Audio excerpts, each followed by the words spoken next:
Welcome, Berk. We are once again sitting down at this desk that is placed precariously on a nighttime rooftop, and we are talking about a game that is probably one of our favorite games, maybe of all time.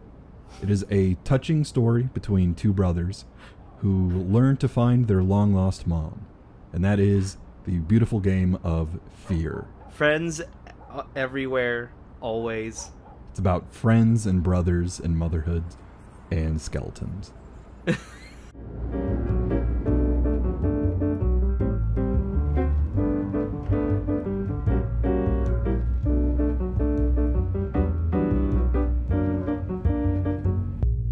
Yeah, welcome back everybody. So to pull away the curtain a little bit, last time was pretty much an experiment. However, you guys seem to like it. So I guess we're back talking about more games. Mainly just more popular games. Popular games that making a full-fledged review or retrospective on would kind of just be redundant. So we're back talking about another horror game that we both love and cherish very dearly, and that is F.E.A.R. 1. I have a lot to say about this game. I know you do. We've talked about this game quite a bit between the both of us. Mm-hmm. Some people would say it's the best game ever made. It's probably not my favorite game ever made, but I recognize, like, if someone considers it to be the best game ever made, that's something like I will not argue with. I'm like, yeah, it is very much debatable, and it's definitely up there. I definitely say it's probably in my top 5. I think the term, like a classical masterpiece would be defined by this, because it is so consistently tight on everything it did. Yeah. Like, even the ending, like, it was very tight. There's never like a lull, there's always something new. To me, it's very much a like focused game, and everything about it is on point. There's plenty of games I love that are like, a little messy, where they'll throw in elements that maybe don't work, but it's kind of charming to see, like, oh, they attempted to fit stuff like this into a game. F.E.A.R., it feels like they cut off all the fat, everything was trimmed, and it is a focused, narrow game that has a handful of goals, and as such, it's able to achieve all of them, as we'll discuss later. F.E.A.R. is a beautiful, for its time, what, 2005, 2006? 2005, yeah. I think you say for its time. I think it still looks beautiful. Oh, that's a discussion point we'll talk about later, is the lighting. It is a first-person shooter game with horror elements that are done exceptionally well. It's very much a action horror game, and separately both the action and the horror are done extraordinarily well. I mean, I could argue that maybe the horror doesn't always hit. I've mentioned before, I'm a huge Condemned fan. So to me, I think that's Monolith doing a like proper survival horror game just a little better. Mm-hmm. When I guess when I talk about horror with F.E.A.R., it's more so about ambiance and atmosphere, and especially the story, which we'll get into. Mm-hmm, mm-hmm. It's a blending of a handful of elements that on paper probably wouldn't work, and I guarantee if this game was attempted by another developer, like the exact same premise, the exact same style, probably also wouldn't have worked. I think what makes it work is that Monolith added in all this style, but they were very focused.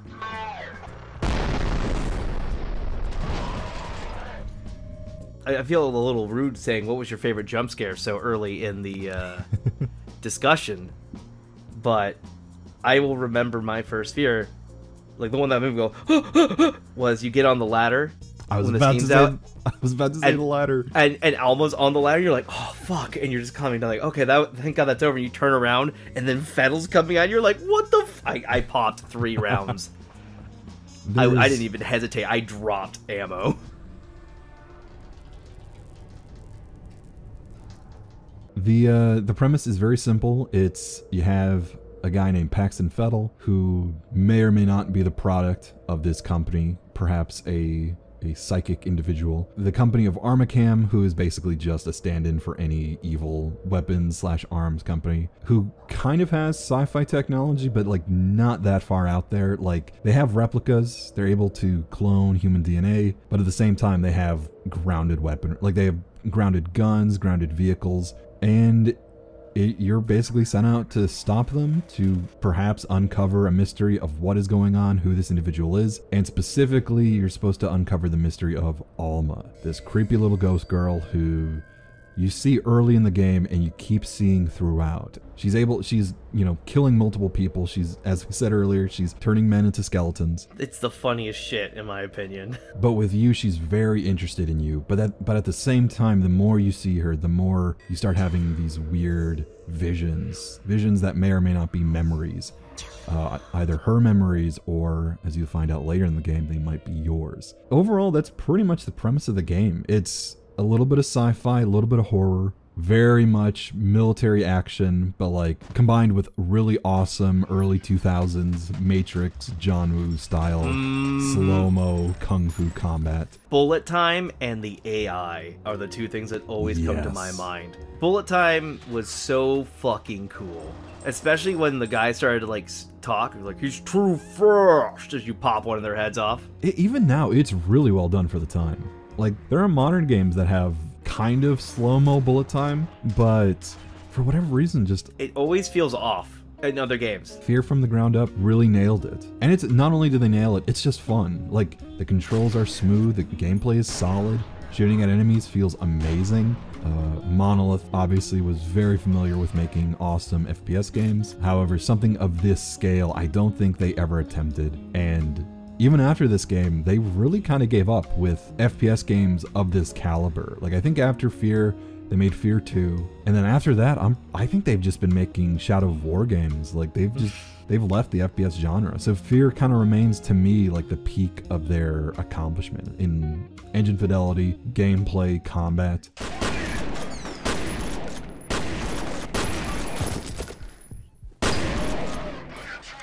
Even now, the lighting in that game is amazing. The biggest thing that really flexes the engine for me will always be the introduction to the invisible cyborgs in the office space, where you'll see like the styrofoam cup and all the paper start flying around. Yes. Or like the light fixtures move and, you know, it affects the lighting. I was gonna say with the light fixtures, there's one particular room, and you probably know exactly what I'm talking about, where it's a projector room. And the projector, the projector's already kind of dangling, and you can see the picture moving. And so obviously, as a player, you're like, what if I shoot that? And you shoot it, and the image goes all across the wall, and it's dynamic, and you realize that none of this is fake. This is all real. And I do know there's a few lighting, there's a little bit of lighting in the game that is static, but it's blent so well with the dynamic lighting that you really don't notice. This game is beautiful. It has beautiful dark shadows, amazing lighting. It doesn't look like a game from 2005 until you start really inspecting the models. Like, if you really start nitpicking at it, sure, but... Yeah, you can zoom in on a few textures here and there, although even then, most of the game is pretty crisp. To me, it's always like, I think of this game, then I also think of like Doom 3, pulling off amazing lighting and amazing shadows. F.E.A.R it has such a crisp image to it, which I think has helped it hold up. Like, even today, you play F.E.A.R now, it doesn't look that old. It's funny because, you know, 2004, 2005, there are plenty of other games that, even good ones, good popular games that you pull up today that look absolutely dated. I think Monolith found a way to make their game timeless. The secret is shading. It hide details. There are examples of other people taking the engine and not quite utilizing it. Perseus Mandate is a great example of what the game looks like without dynamic lighting. And not only that, I think they turned the gamma up just a little bit because they probably weren't able to figure out how to implement dynamic lighting. Again, it was a different studio. So instead of these beautiful pitch black shadows combined with these dynamic light sources and instead of this nice blend of light and dark, you have this kind of muddy, murky, dark gray everywhere with pretty much no shading, no gradients. I think F.E.A.R, it's a good example of how even with a very dated game engine, you can still pull off a visual style that, if I'm being fully honest, like holds up a lot better to me than even a lot of modern games. Do not get me started on modern lighting.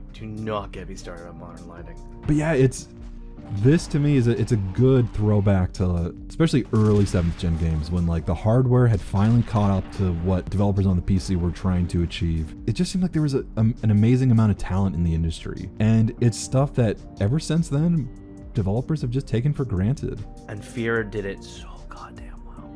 And I think to piggyback off your comment of this talent was the hardware finally caught up where developers could finally do what they actually wanted to attempt to do, and they put their all into making it happen. Compared to now, we're like, oh, we got this great dynamic shader that could do like 90% of the work, but doesn't always look as good.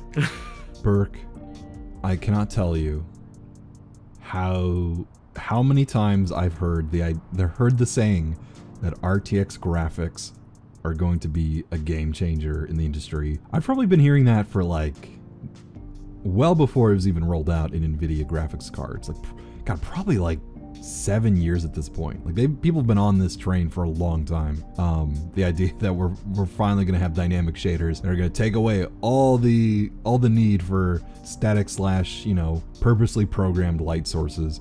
And I mean, here we are in 2022, and it's still very, very hard to achieve. A small percentage of computers, if any, gaming PCs can even achieve it, especially at higher resolutions. And here's a game like F.E.A.R, where, I've seen RTX, I've seen what it can pull off. It's impressive, it's nice, but at the end of the day, I look at a game like F.E.A.R and it's so beautiful, it's so well done. And I think a part of me has kind of accepted the fact that it's not that the game looks more realistic, it's that there's just clearly more effort put into it. Like, sure, you could argue that it's like there's no subsurface scattering, there's no light scattering. It's like, there should be tons of bloom, and there should be light sources bouncing all over each other. There shouldn't be all these pitch black shadows everywhere. But that's cluttered. Sorry, that's me speaking. That's me as a lighting guy. That's so cluttered to me. And to me, it's like, yeah, it's probably not that realistic, but hey, the image looks a lot better. It looks clear, as you said, it looks clear, and it just looks good. It just looks awesome. And I mean, that's part of another big tangent about how modern games seem to have been completely like sucked into the idea that to improve graphics, you just have to make everything look realistic. I mean, you could argue about some of the whitewashing on the buildings, but like in the background with like how the hills are with those lights off, it looks perfect. Or like the amount of stars in terms of a cityscape this big with light pollution, it's perfect. It's not the most realistic. Instead, it looks that way because a bunch of nerds and geeks and art guys were all collabing together and being like, all right, let's make a beautiful looking background. And that goes the same for any other amazing looking game from this era. Adding a little bit of style into it, making sure, maybe not having it look the most realistic, but at the very least making it look visually appealing. My favorite detail about F.E.A.R is the hint of color. I love the deep purple lighting, which for fans of this channel might remember, I have shamelessly ripped off this color in my pixelated outros with the dark purple skyline. Just it looks cool. It's such a cool looking aesthetic. Anyway, that's a silly tangent.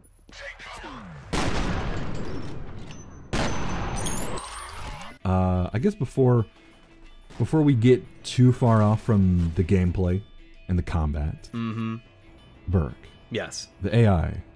Oh my God. How did they nail it? Like, how is it amazing? And how is it the case where even now we have games whose AI still really isn't up to snuff? Oh God. So watching some of the modern AI is painful because you see, like, if you ever just sat back with the game and let the AI do their shit, you would be amazed some of the tactics they do. Like, you see two of them in front, you hear flank them, and you're fighting the first two, and if you didn't, like, pay attention to that, like, saying, like, flank them, the game is, like, it's running that program so that the player can know what they're doing, but it's also an indicator that the machinist thought this process out to do it. It's very simple and derivative when you know, like, the command list of how it works, but how well it works. What the fuck? You'll be flanked by a guy from 2 rooms ago, and they're all talking to each other. I mean, yes. it's like I said, it's derivative, but it sounds like a literal firefight as you're taking them all down. They're open, they're communicating. They're like, they got fucking Jerry. They didn't say that line, but like, I love it. They swear, they get shot at.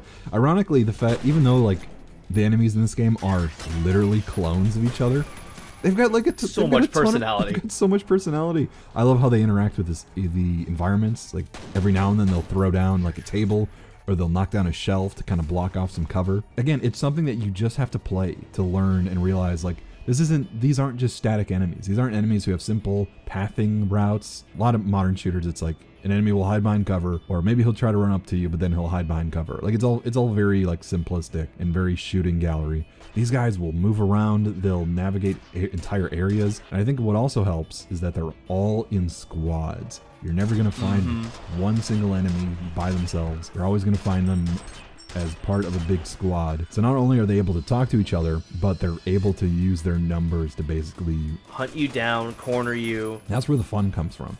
Is you're not supposed to just hide behind cover and shoot at an enemy. He's going to be shooting at you, and his buddies are just going to be walking around in the background, and all of a sudden he's going to show up right behind you. And it's so many little moments in this game where you kind of start to realize like the AI is not just, there's something about it. The AI really feels smart. And they're ruthless. They want you dead. And when you play on the harder difficulties, this is a difficult, hard game. You need the bullet time on hard mode. Yes. Like I have only beaten it once, no bullet time, to see if I could.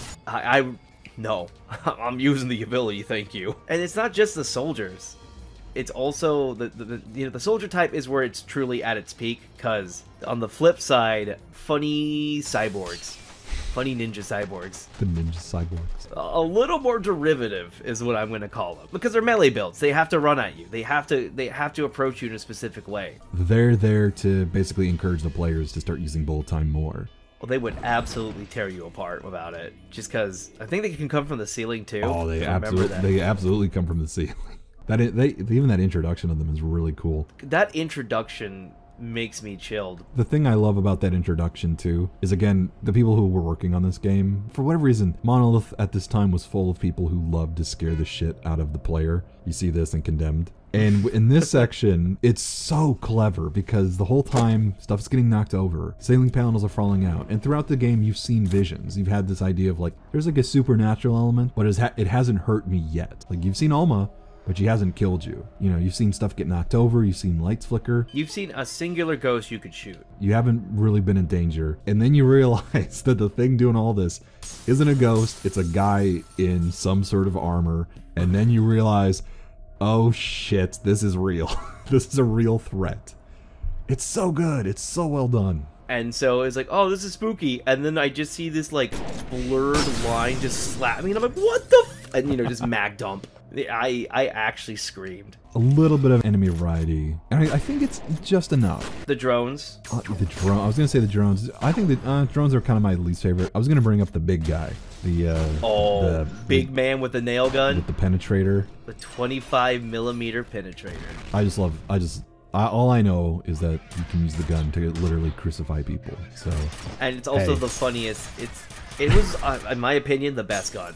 Not just because of that, but its fire rate, its headshot ability, its mag size was all perfect. F.E.A.R gives you a handful of regular ballistic weapons, and then it'll sprinkle a bunch of weird power weapons, which we'll talk about. And the penetrator, I think, is the one that has the most ammo. So if you want the most bang for your buck, you're gonna use that one. And it's such a fun gun. It's a fun concept gun because revisiting it now, you realize like the reason it's in that game is because they wanted to show off their ragdoll physics. We all know what they were doing. Oh yeah, 2005 was the era for ragdoll. Halo 2 showed it off relentlessly too. Second Deus Ex game that had really hilarious ragdoll physics. Gmod was the pinnacle of ragdoll though. I mean, hey, Half-Life 2. But yeah, like, enemy design is, for the most part, pretty grounded. Even the mech, even when you start fighting the mech, it looks like if fucking Raytheon had designed a fucking mech. It looks pretty grounded. It has a little bit of Ghost in the Shell. Kind of reminds me of that, of like 90s anime.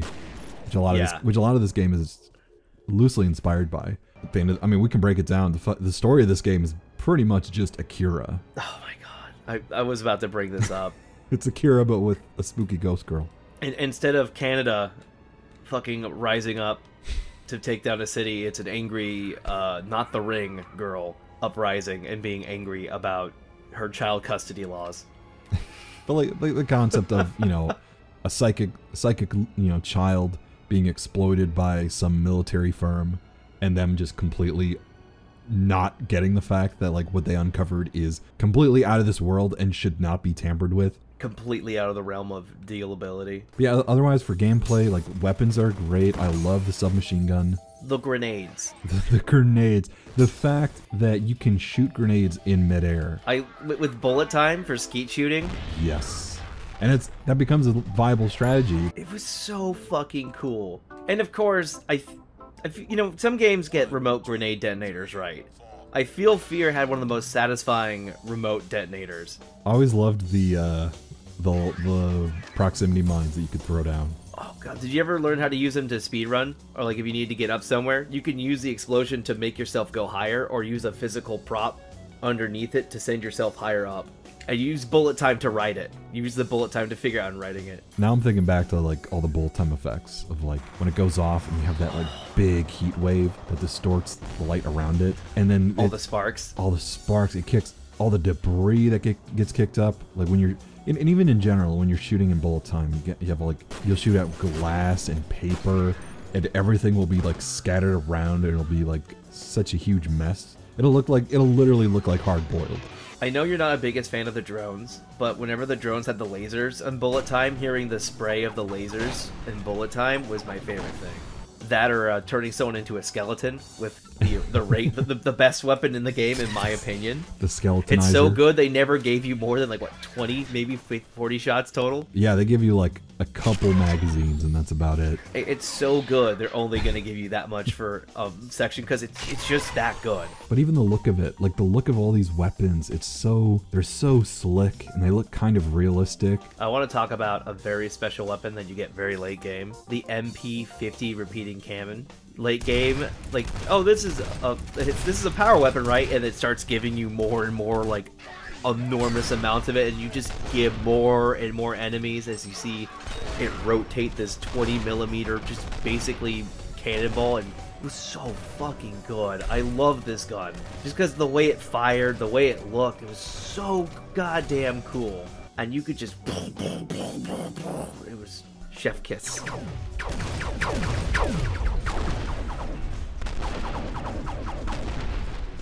I will say, while we're still on the topic of combat, I think this game is like nearly perfect. To me, it's a 10 out of 10 game.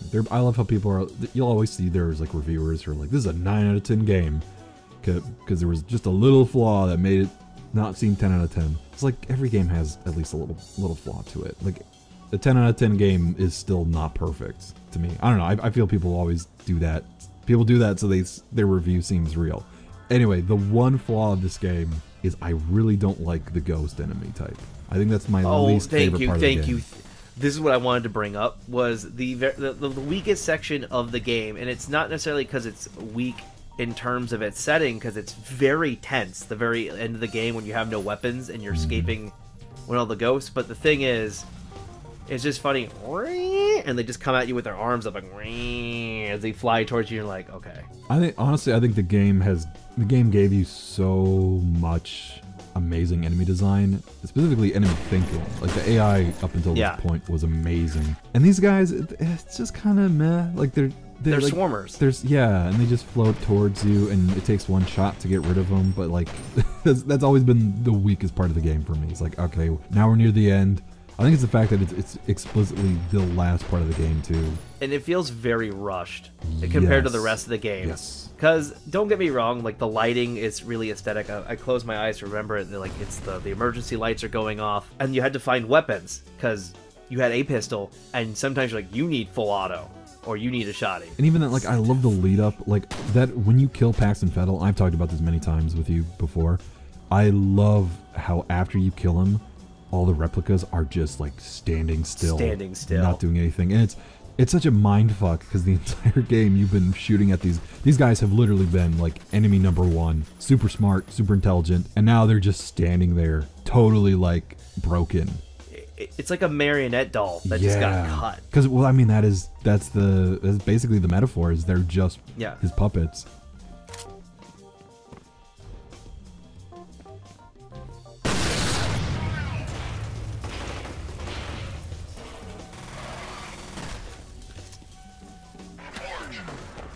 The bicycle kick and the sliding kick.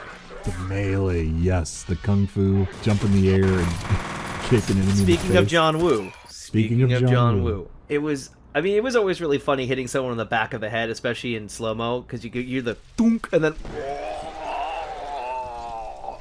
I think the reason the ragdoll in this game is so satisfying is because that is the moment that you know an enemy's dead. So when you see, even if it's not the best, even if it's not like the most amazing ragdoll physics, and you kick that enemy in the face and he immediately starts ragdolling, you're like, all right, he's dead, he's taken care of.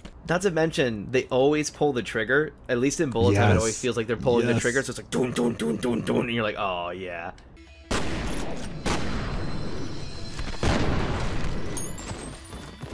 Like, this game is good after every playthrough.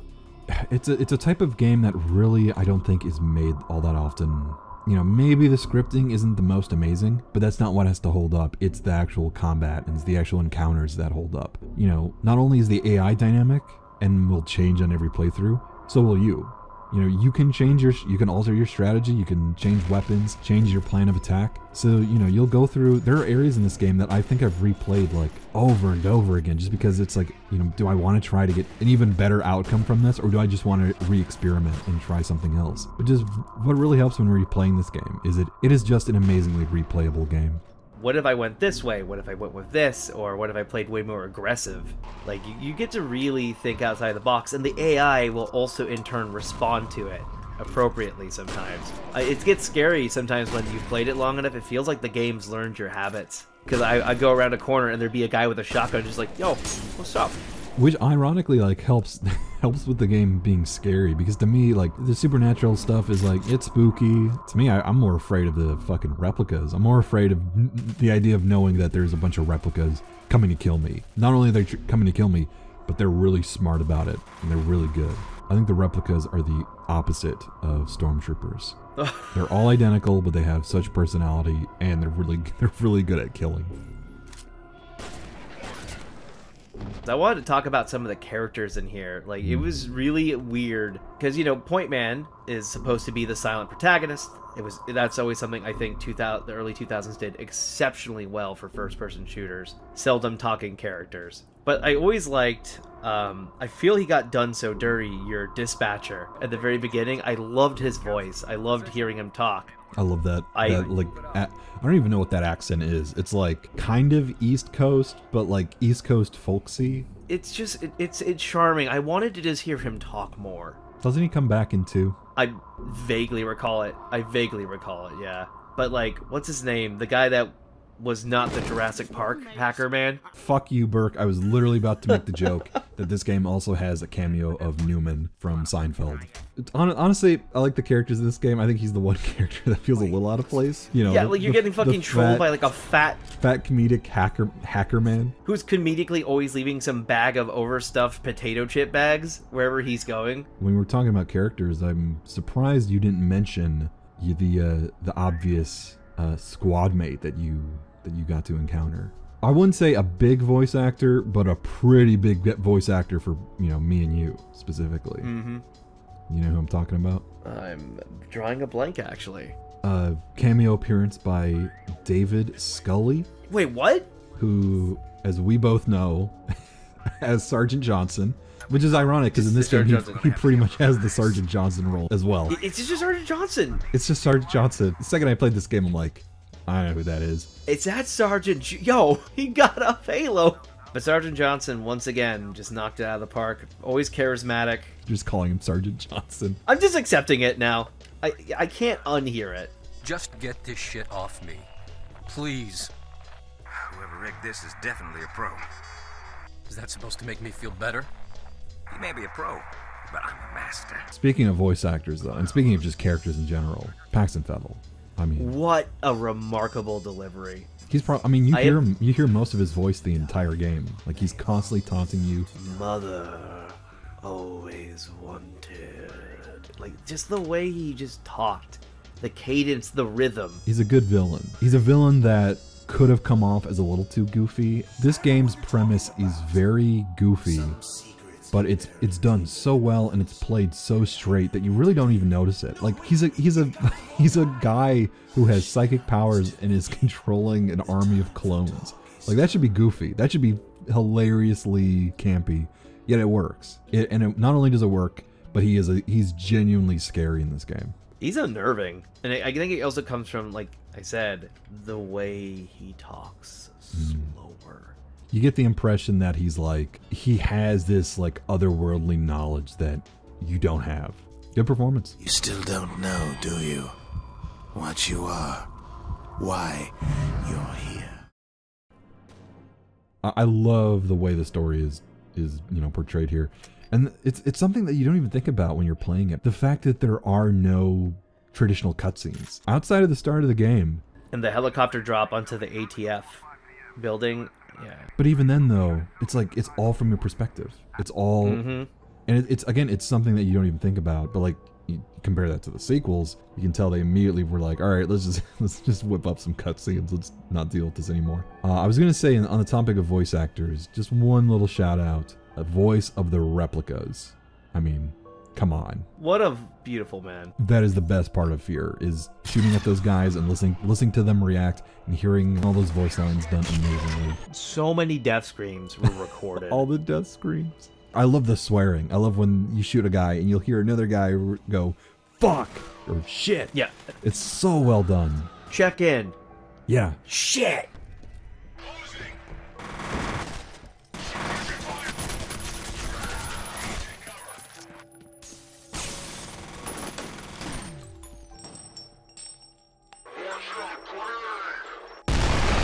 You could argue that it's F.E.A.R, and it absolutely is F.E.A.R. It's Monolith showing off. It's something that when I think about it and I notice it's gone, it's something that really makes me appreciate those inclusions even more. You don't really think about this at the time, but you know that you're down to one enemy when he goes, is anybody left?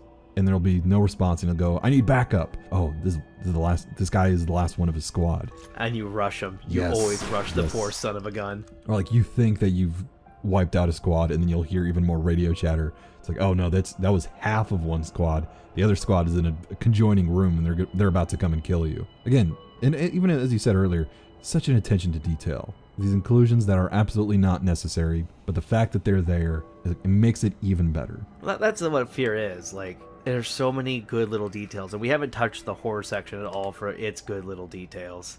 We gotta talk about Harlan Wade, the very cool, at least for me, I always loved the funny skeleton coming out of the water in the sewer treatment pack to grab you. Like, yeah. And all that shit of like, you will be a god among men. And you're like, what the fuck? I mean, he was an interesting character, but like, I think they, we've talked about this before in regards to F.E.A.R 3. I think they ran out of villains, so they had to resort to him being a villain. Do you ever remember the villain for F.E.A.R 2? It's like a military sergeant, drill sergeant looking dude. Some Starship Trooper guy. I was in the process of editing a meme from F.E.A.R 2 that I never got around to finishing, but there's an encounter in that game where it's like a quick time event with him, and he'll like punch you to the ground, and then you have to like hit the buttons. Basically, it's like it's a multi-tier quick time event where basically you can do infinite loops. So what happens is he'll knock you to the ground, and then you can knock him to the ground, and you can get into a fist fight with him. But if you fail that, then it'll resort back to the original, to the ground. And then you can keep doing it. Berk, you can do it forever. So that's all I remember from F.E.A.R 2 is doing that.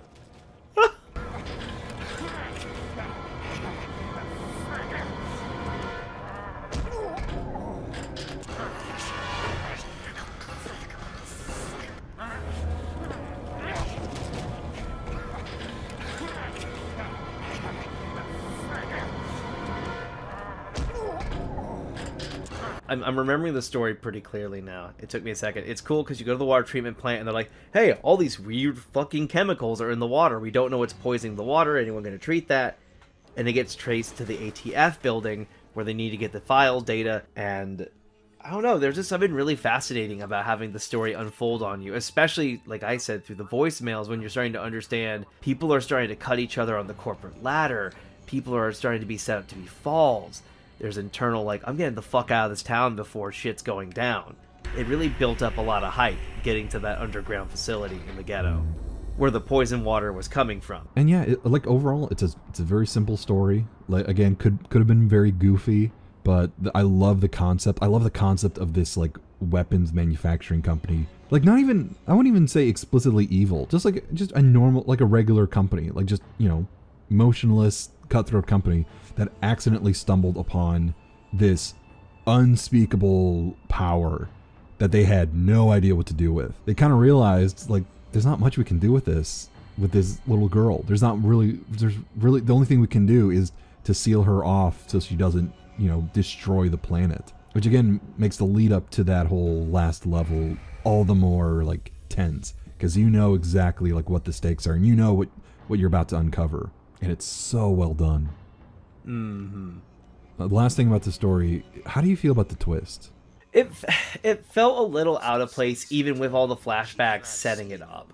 Yeah. But it also, I was willing to accept, you know, that the only reason you have super crazy reflexes is because there's no other way you would not have that ability unless you were born from something that had like crazy psychic abilities, and this is how it worked for you. The idea that they need to explain why he has slow-mo, like, that's something they probably didn't even have to. Like, again, most gamers would just play it and accept it. It's like, oh, my reflexes are off the charts. I have bullet time. That's something Monolith tried. Weirdly enough, that was like that's the second character they've tried to do that for. And the other one, obviously, is Condemned in the exact same year with Ethan Thomas, is that they feel the need to have to explain a gameplay mechanic. That's a little unnecessary. I think anybody accepts, like, it's a gameplay decision, it's a game design thing. We're playing a video game, we're not watching a movie. We don't need a reason why the character we're playing as, you know, has these abilities that even then aren't really that outlandish. Bullet time, it's not realistic, but at the same time you could argue like it's not explicitly supernatural. It might just be good reflexes. Same goes for Ethan Thomas. It's the second thing that kind of weirds me out about that is in F.E.A.R 2, they just completely drop it, and then they introduce another soldier who also has conveniently the exact same bullet time. I did like Point Man being the son of Alma, though. I really enjoyed it more in that perspective, because there's the scene that legitimately had me very nervous.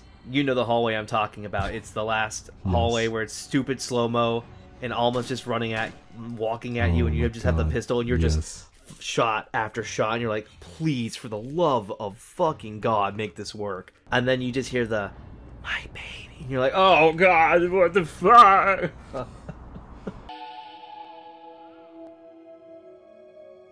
You will be a god among men. Take her back to the vault.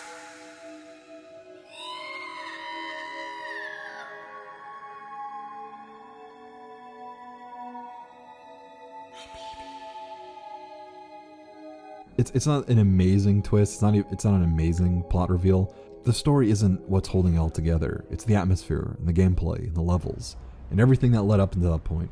The story is the vehicle. A vehicle is to get us to the next location. Why are we here? Doesn't have to be a good reason. Oh, the guys are over there now. Cool, we'll go over there. I will say F.E.A.R, I love how F.E.A.R, its story does work when it comes to that. Like, you feel like you're uncovering something. You feel like you're deep in this game's world. It just, one interval leads right into the next. Like, it'll even have the exact same level geometry, kind of like Half-Life used to have. So I love, that's a neat touch that I love. I wanted to talk about the levels, and I also wanted to get this, I just need to get this out of my system. I don't know where to put this. Okay. It's when you start interval 1 after the prologue, and you get airdropped, and the gate's closed. Me and my boys can help, but I think we're going to need the help of a specialist. And you're like, fuck this guy. And you go, you open the gate, and you turn back around, they're all fucking skeletons. It's still my favorite thing in that whole game. It's like the only cutscene. I think that, I was going to say, that's the only time I could think of that it was a cutscene. That would have been scarier if they didn't even include the cutscene. If you just, that'd be scary, right? If you came back and your friends were just skeletons, that's scary. But then they show them running and slowly being turned into skeletons. I love it.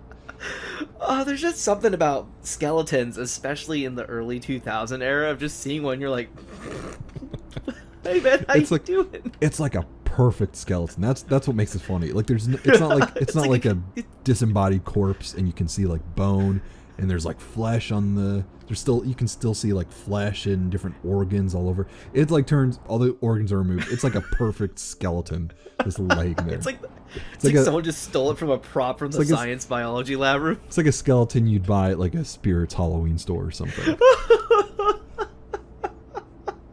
Because, like, when you get the headshot with the power beam rifle, and they turn to, it's the red mist into the skeleton, you're just skeletons. It just makes you laugh again, and that's kind of where like the fact that this works as a video game where, like, you know, it's scary and there's parts of the game that you're supposed to take seriously, but like this part you can kind of laugh at. I think also what made F.E.A.R so good though was that it had these very genuine tense moments with perfect build-up, and then there's all these amazing adrenaline pumping, you know, you're shooting one gun, you don't even have time to reload it, so you switch to the next one, you go full John Woo, and then you just get little moments of levity of like funny skeleton. Like there's just these little moments of levity that I think tie the whole experience together. Yeah, and it's not too much. It's just enough for you to be like, this is charming. Like even when you get the penetrator, first off, You get your first... that's fun. That's funny. Like you're able to like nail guys to the wall. That's funny. Especially in slow-mo and you watch them fly into the wall just super slowly. Again, it's all these weird ideas thrown into a game. For whatever reason, Monolith were able to pull it off without the game feeling super cluttered. We've talked about this before. My favorite part is obviously the offices. To me, that is F.E.A.R. Is like walking through these like really stuffy, you know, clean office spaces, going through the most insane gunfights possible. With some fun little side twisted horror sections. They're really well designed too. I was thinking about this like as I was replaying it, is that for whatever reason I always thought this game was a little more linear than it was. The game gives you a ton of these like looping arena sections where you can loop around and you can go in like a circle throughout this area. It's not quite maze-like, but it's also not quite a corridor. It feels like there's at least always two ways to approach major firefight zones, and you have to be aware of the other one. Yes, if you don't pay attention, they're just gonna flank you from that direction, which is cool. If there is one place I can fault the game on, the underground facility before getting to Fettel and the big firefight to open the doors to getting him. Yes. Yeah, I will say that for whatever reason, that part I always forget about. I always remember like when you're on the rooftops, and then I always remember like the end of that, like when you actually finally encounter Fettel and you head back up to the surface. That middle ground when you start getting underground and is all the same repetitious stuff. And you gotta open the two security doors. It's a little too much. Not even puzzle solving, but just you constantly trying to backtrack and get through the same area over and over. And trying not to get lost in the same menagerie of gray. Because at least in the water plant, it has all the pipes and the hissing. At least for me as an audio guy, it's interesting to be there. And not to mention, water treatment has the horror, a lot more of the horror aspect of the game in there. Yeah, well, that's where it has to establish the horror stuff. And so it has that, and then, you know, Office does... I will give you this. Office is like the perfect checklist of all the things in the game. This honestly starts showing off way more of the horror. I love all the scenes with Alma when you're like walking through an office and you'll see a shadow pass by. What was your favorite Alma jump scare? In the office level, you round a corner and Alma starts crawling on the ground towards you. Out of nowhere. And then she disappears right as she gets to you. I think one that unnerved me, my other favorite one, is when you have to turn on the elevators and you do it and then she just kind of like pops up on the other side of the glass and you look at the door the only way you came through and you look back at her, she hasn't moved, and you're like, I'm just gonna go and you're gonna stay there, right? I'm just gonna mosey on out of here. You're just gonna stay there and oh god.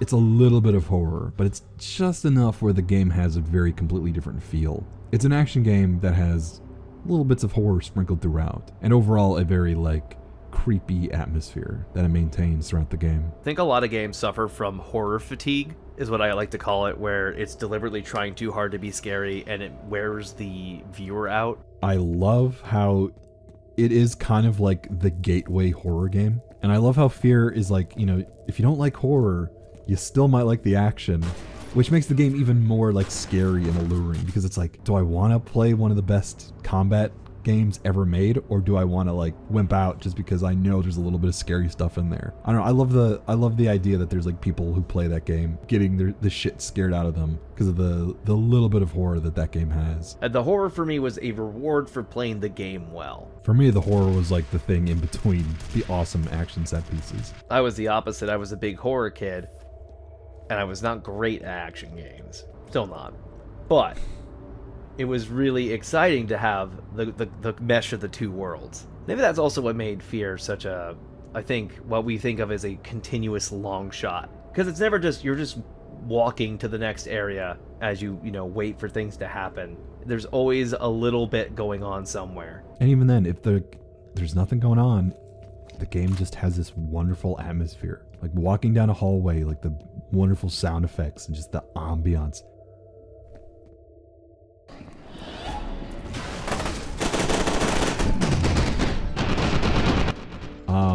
So F.E.A.R 2 came out. I want to learn more about what happened with F.E.A.R 2, because for whatever reason 2005 was like peak Monolith. Not only was it peak Monolith, it was like Monolith was growing and growing, and they had a few stumbles. It's like, you'd have really good games, and then you'd have a show go every now and then. But then they keep on getting better. They have, really awesome FPS games. And they get to F.E.A.R and Condemned in the same fucking year. Like two of the best games ever made. And for whatever reason, something happened to Monolith where they just went off a cliff, where F.E.A.R 2 and Condemned 2 are some of the worst sequels possibly out there. I think Condemned 2 is arguably way worse than F.E.A.R 2, although I think it's better than F.E.A.R 3. Like, just that's kind of the level of quality I think both of those games have. And we've mentioned F.E.A.R 2 briefly. I barely even remember F.E.A.R 2. I played it once. That's the thing. You play as a different character, and then at the end you get, the yoinky sploinky. You bump nasties with the ghost girl, and I think that's the only thing people remember from that game is Alma at the end, for very obvious reasons. But luckily, me and you have gone through F.E.A.R 3. What a ride that was. That was a sad game. You know what that game was for me? I was so excited to play Fettel. And it was just basically a roller coaster that started with the slightest incline and then the world's slowest downhill slope of just mediocrity. There's barely any slow-mo. There's like barely any horror in it. It tries to have a lot of connections with those F.E.A.R games, with Alma and Paxton and all the story elements, but it just doesn't come together. I don't know. F.E.A.R is a action horror game. So with F.E.A.R 3, the action is bad and the horror is also bad. It's like the worst of both worlds. It was just disturbingly mediocre. Or, you know what I would call it? It's like, we have this spicy mac and cheese, and they just added like a dash of Tabasco to regular-ass Kraft mac and cheese. Like, that's the only thing I can compare it to. Like, sure, okay, it's got the pieces. It's just none of the pizzazz of F.E.A.R, which was this very fun mix of spices, meats, and carbs. I'm on a food trip right now, I suppose. But it just felt like F.E.A.R was a full course meal, and F.E.A.R 3 was just. I mean, content-wise, it was. Well, we played that. I think we beat it in like 4 hours when we played it. We beat it in 4 hours, and that was dicking around, not like taking it seriously. Yeah. I remember at some point we both gave up on playing the game actually seriously and started doing really dumb stuff. Yes. And it still worked out fine. And we played on hard mode. It wasn't like even the normal, because we're gamers. I talked about when we played that game, I kept dying, and I think I realized the reason why is because I kept approaching that game as like I was playing F.E.A.R, like running into the thick of things, trying to use slow-mo to jump around and use all my movement. When in reality, like you are supposed to use cover in that game. They tried to make a first-person Gears of War. Like there's no getting around that. And also like I think we discussed about this every now and then. Like, what was that obsession with trying to make horror franchises into these shitty co-op action games? That's a long conversation for later, but the short end of it is Capcom's Resident Evil 5 was a commercial success. Do you really think it was RE5 though that did that? It cemented the idea. I didn't say it was the first, but it was such a commercial success that it really kicked off the genre. Just every horror game started to do that, yeah. F.E.A.R 3, Dead Space 3. RE5 was such a commercial success, I think a lot of people were like, well, that's how you have to do it now. Yeah, there's also like maybe Gears of War. Gears of War was the formula, but like first off, there's a million games. I'd say there's far more games that were inspired by Gears of War. Well, I was saying Gears of War had a couch co-op. Yeah, but like why horror though? Why did horror games try to go for that? That's what I'm always curious about. And I'm saying RE5 is the first time I ever recall a cooperative horror experience in general, especially on the big budget title. Yeah, I guess if the idea you make your money back, Because Dead Space 3 had that problem. They budget got too big. Now all of a sudden you have to make your game as generic as possible to get the most amount of eyes. So it might have been the same for Fear 3. Although I playing Fear 3, that game did not have a bigger budget than Fear 1 or 2. But yeah, that's a bigger discussion for the industry at large of like the idea of like watering down games, removing anything that was unique to the original to try and appeal to like the Gears of War, specifically the Call of Duty audience. Oh. But yeah, Fear 3 is a sad, sad sequel. It's kind of funny how like horror video games have gone through the exact same phases that like horror movies used to do back in like the 80s and 90s. In this like 70s, 80s, and 90s, you'd have like a really good horror movie, and you'd have like a couple okay sequels, and then then they'd start to get mediocre, and then you have like the really bad stuff at the tail end. Trick or treat, motherfucker. Oh. Your Jason X. So bad it's almost good. No one likes to talk about the tail end of a franchise, like specifically the tail end of a horror franchise.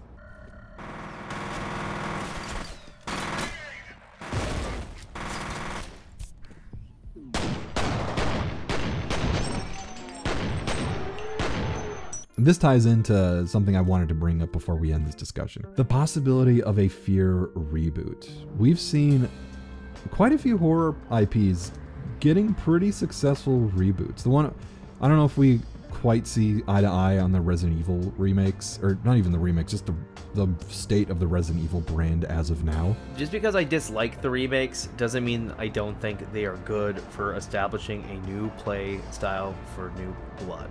But even like aside from the remakes, like the actual sequels, like 7 and 8, Resident Evil probably hasn't been like this popular, not only this popular, like this respected as a game in the industry, like probably since RE4. We're seeing games kind of come back, and like we talked about Dead Space earlier, like Callisto Protocol's coming, and hey, this video might age really badly because, spoiler, this is coming out before that game is even going to release. It's such an exciting era for, I'm just gonna say it for games actually, for me personally.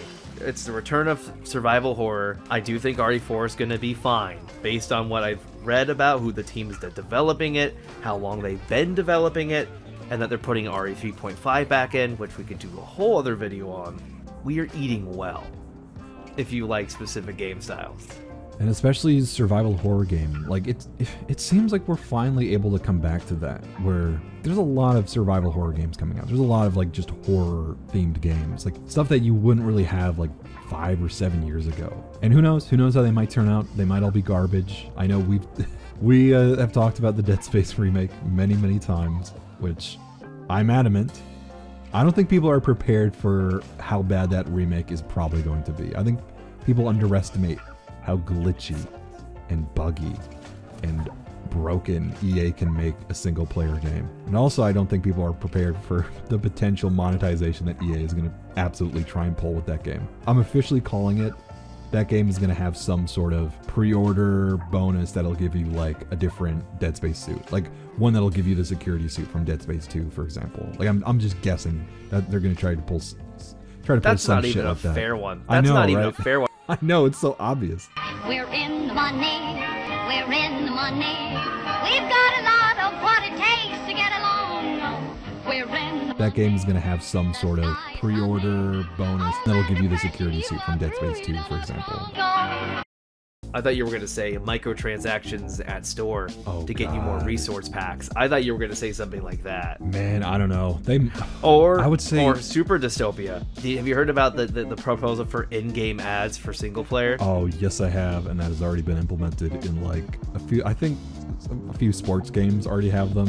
Which, first off, like if you're paying for a sports game, like you kind of deserve that. Let's be real. Hold on. That's also really fucking funny, though. It's funny, you know how many people watch sports and then the ads, they'll just take their break because there's so many ad breaks. If EA were to do that resource thing in the Dead Space remake, I think that would just be it. Like that would be game over for a lot of people. I guess on the topic of remakes and reboots, I kind of want a F.E.A.R. reboot. And although the thing is, I'd be afraid of who would develop it. I think Warner Brothers still owns the rights. Like, they haven't touched it in so long, they're not doing anything with it. which is weird. It's such a weird thing. Like, F.E.A.R is just kind of being left alone. Like, Every franchise I adore has been left alone. there's been no attempt to revitalize it. And you know what? Hey, I mentioned it ironically in our last discussion video with Left 4 Dead. There's nothing wrong with letting a franchise just simmer. So I'd be curious to know if they ever have plans to reboot it, because I would like to see it, but at the same time, I'd be curious to know if Monolith could even still carry the torch. Make a remaster engine with all the same, because I love watching the particle effects in bullet time, and if they fuck that up with modern graphics, I'd be pissed. That's probably what will end up happening. I think the most they'll do is they'll do the Dead Space thing. They're just gonna make a remake of 1.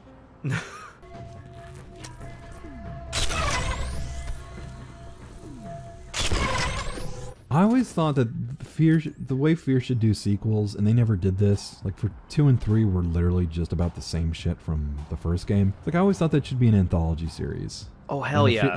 And I know a few people have also brought this up. The game isn't called Point Man. It's not called Alma. It's called F.E.A.R. It's about the organization itself.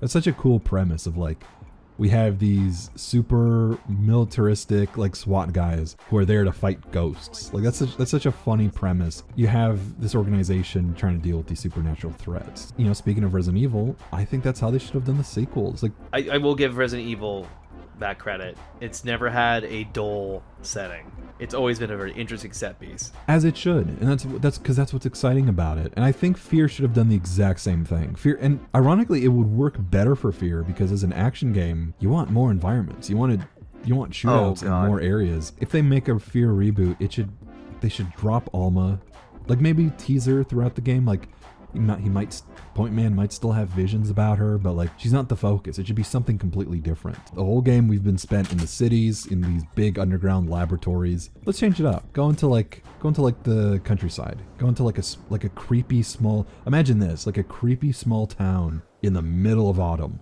or like maybe even past autumn. Like the leaves have all fallen and it's all overcast and creepy. Like do something like that. Like an area out there. Like imagine exploring abandoned buildings in like this dilapidated, old, forgotten town. Silent Hill, but after Silent Hill ended. You know, maybe bring back the replicas. That could be a tying. I thought that was going to be the tying factor with all the F.E.A.R games. Is that because like that's the impression you got with F.E.A.R 2? Is that now that they're disconnected from Fettel, they're kind of doing their own thing, and that'd be a fun connection.